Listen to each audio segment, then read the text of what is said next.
Welcome, and welcome back, everybody, to the Okay Grognard Show. Today is Wednesday, February 4th, 2026. It's 10 a.m. Central in beautiful Lake Geneva, Wisconsin. And, a little strange feedback, a little clicking sound on the thing, but I can't isolate it, so it's just got to be back there. If it's annoying you, my apologies. It's not bugging me, that's why I brought it up. Anyway, today we're going to talk about the state of the OK Grognard Show. It's something we do at the beginning of every year, and last year we put it off for a week because we wanted to ring in the anniversary of Dungeons and Dragons and focus on that. That may be the best way to start each year. If they're going to come back from our winter hiatus with a rousing cheer for D&D and then also and then roll into the show, because I think that's a more exciting way to start the year. What are we going to talk about? Some questions came up about the origins of the term grognard and why isn't it pronounced the way the French would pronounce it, which I won't even try because I don't speak French, and I don't pronounce things the French way with any efficiency or efficacy. So we'll leave it at that. But suffice to say, it is a French word that doesn't get pronounced in its traditional manner, in its usage, in American gaming slang. But where does that bring us? How far back does that go? And do I have that over here? I think I do.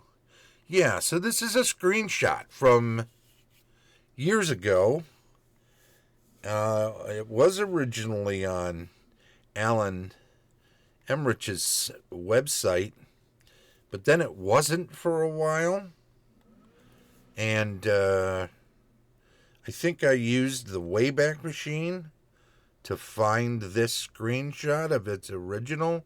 And Alan actually just passed last year. He was an old-time wargamer for sure, with all that goes with that. And part of his thing was to discuss the early years of wargaming and what did he say about them? Well, for one thing,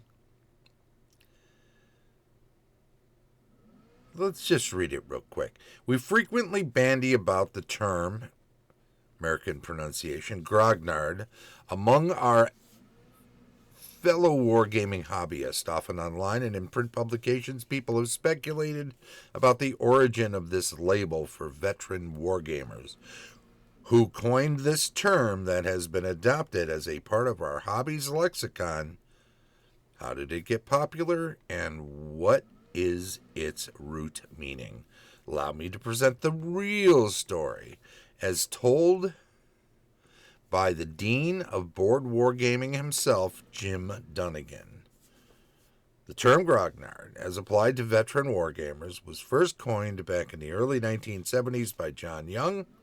He was at the time an employee for the board wargame publisher SBI, and the use of the term around the office among the local playtesters soon led to grognards being mentioned in one of SBI's magazines, Strategy and Tactics.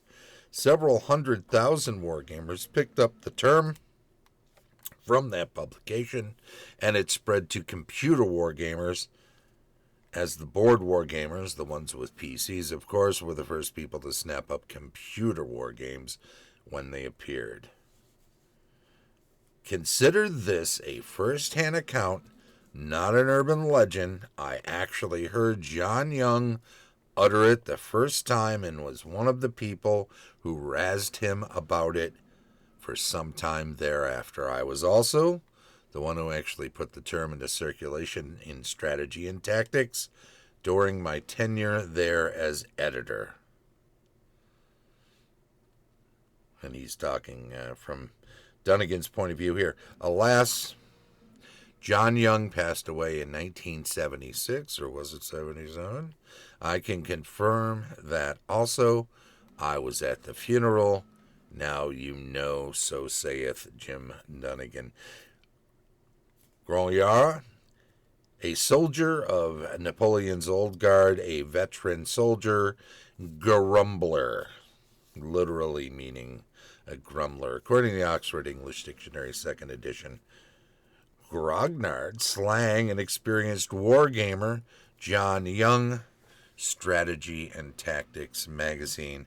And at the bottom you'll see there, Alan Emmerich is the former strategy games editor at Computer Gaming World magazine and has written several computer game strategy guides and has designed and developed several published board card and computer games since the 1970s. So, a storied past, something to keep in mind when one wants to toss the term around.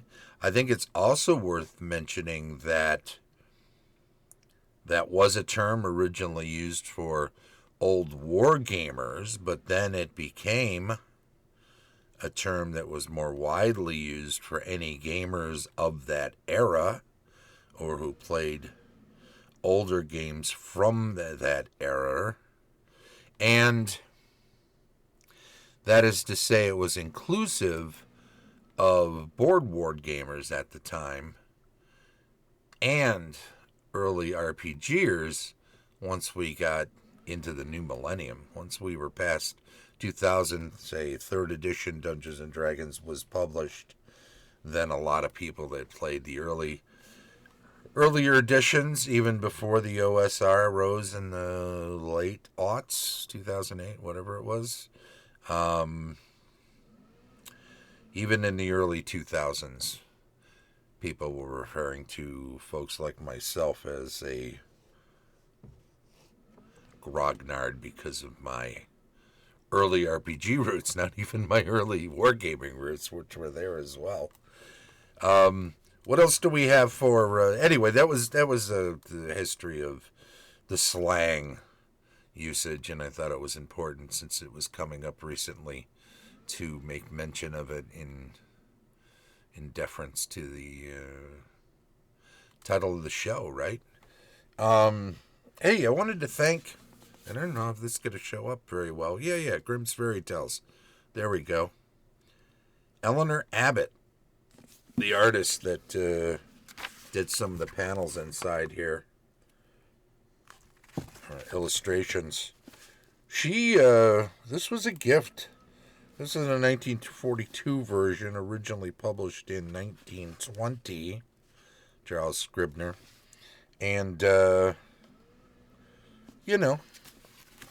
it's a lot of the classic Grimm's Fairy Tales. And there are a bunch of illustrations in here, which are really nice. And she did these. She wasn't part of the Brandywine School but she did study under Howard Pyle, a favorite of mine, who, and this is definitely green. Sure, will this show up at all? No, not really. Otto and the Silver Hand, which is classic Howard Pyle. He used to write and illustrate his books. I found this on just kicking around on eBay. Some will remember that the Whispering Woodwind, which was an early Creative Mountain Games publication, my first adventure, my first publication, really, I think 2000, end of 2000, 2001. So, hey, 25 plus years now, huh? How about that? Quarter century in the business, as they say. I work alone, though.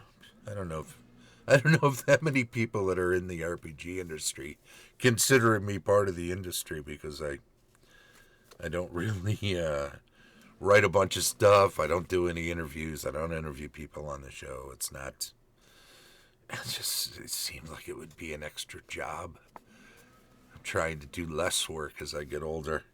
In any event, cool books. Thanks to Jason for picking that up as a Christmas gift. That Grimm's Fairy Tales. I've been off since before Christmas until last week when he was kind enough to let us do some character generation at the website.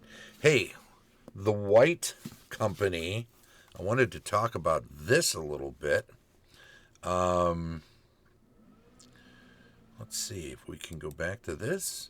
I suppose. There we go. We can see most of this now. The White Company, and you know what? We're going to get back later this year into a lot more rules discussion stuff. A lot more rules. Here, let's take a moment away from that. We're going to get into a lot more rules discussion stuff this year. DMG stuff, Player's Handbook stuff. Maybe look at some monsters too individually from the various sources of early first edition books.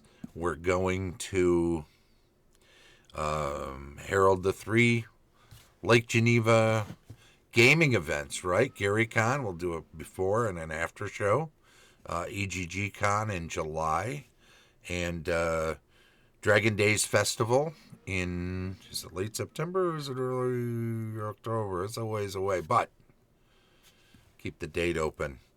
We'll be talking about different places around Lake Geneva at different times. Of course, the wonderful 330 Center Street, 8 Maids Cheese Company shop, which is in the William Street former TSR offices and game store. We should take a look at Kilwin's eventually. I don't know. We haven't really spoken much about that because it's right on Main Street. It doesn't get as much notice, but Hotel Claire was the early TSR offices when they moved off William Street and where the Hobby Shop Dungeon was downstairs. The museum, the library, the horticultural hall, all of these places need more attention this year at different times. I won't do separate individual episodes on each of them because I really only do 40 episodes a year.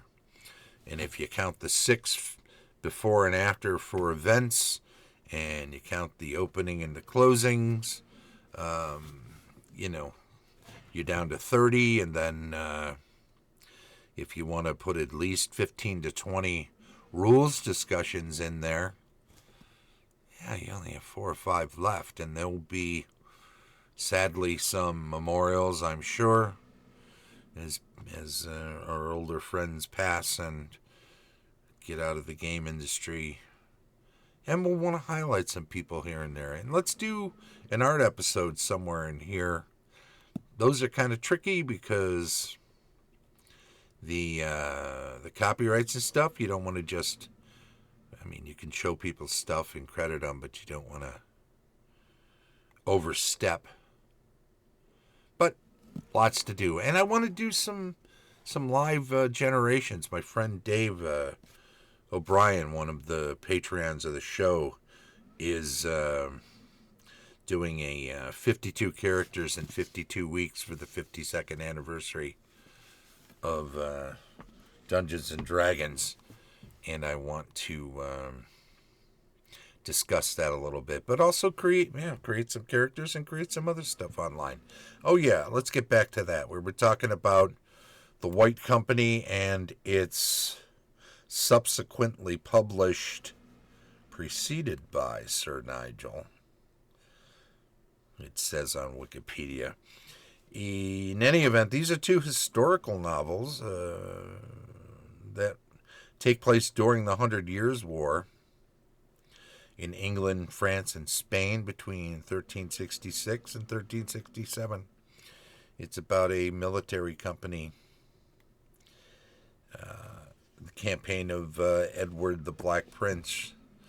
And after reading the historical fiction that was The Outlaw of Torn from Edgar Rice Burroughs, I started thinking, Without getting into fantasy and the Appendix N stuff, which we'll discuss more this year as well in several episodes, there is some historical fiction which can be very informative to games if you have a low magic or magic rare medieval fantasy setting and it's late medieval. This works really well. If it's high medieval, you can have less technology and more feudal society, but the emergence of guilds and that sort of thing. You wanted probably at least that for a lot of settings because you want the players to be able to go around and not constantly be just going from village to village collecting mud. So, for my part, I like the Dark Age Anglo-Saxon with some Viking influence. England as a sort of a model for my own fantasy setting. It doesn't take place in that time, but it's similar to that time, and that's where I like to set it. So it's a bit grittier, but I think most people prefer there to be towns and cities you can go into and make reasonable purchases of supplies in short order before you go off to find some ruins to explore. In any event, we can discuss that setting design and such later this year. 2026 shaping up to be an interesting one with all the stuff going on in Lake Geneva. And, let's not forget that Gygax Memorial Table. Maybe going up this year? I mean, it's funded, and I see from Paul, who's heading it up, that they've taken some ground samples, core samples. What do they call that when they check the ground and see its, I think it's viscosity? They're looking to find out how deep they have to sink the stabilizing pillars below the slab that will hold the memorial on top of it. In this case, a table, but a huge, heavy statue. All of that stuff, you don't want to just put one of those up and then have it start tilting and fall over on top of somebody.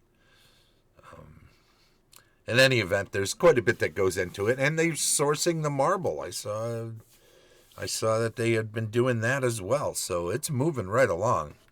It would be great to see it go up this year and kind of silence some of the naysayers who were so busy talking about. You hear some people. Well, I don't want to tell anybody not to join in, but if it were me. I don't know why they didn't call me and ask me to help them, talk to people, because I could have got them thousands of dollars. You get, these people who think they would have been part of something they had no interest in being part of, so they can all take a walk. And the rest of us will just enjoy uplifting Gary's legacy here in Lake Geneva and making the most of it, so that's our lot in life. Enjoying ourselves and trying to stay positive as much as possible. What else do we need to talk about? I think that covers all the state of the OK Grognard Show as it exists now and as it is going into its 7th season in 2026. It's still on Wednesday, still at 10 a.m.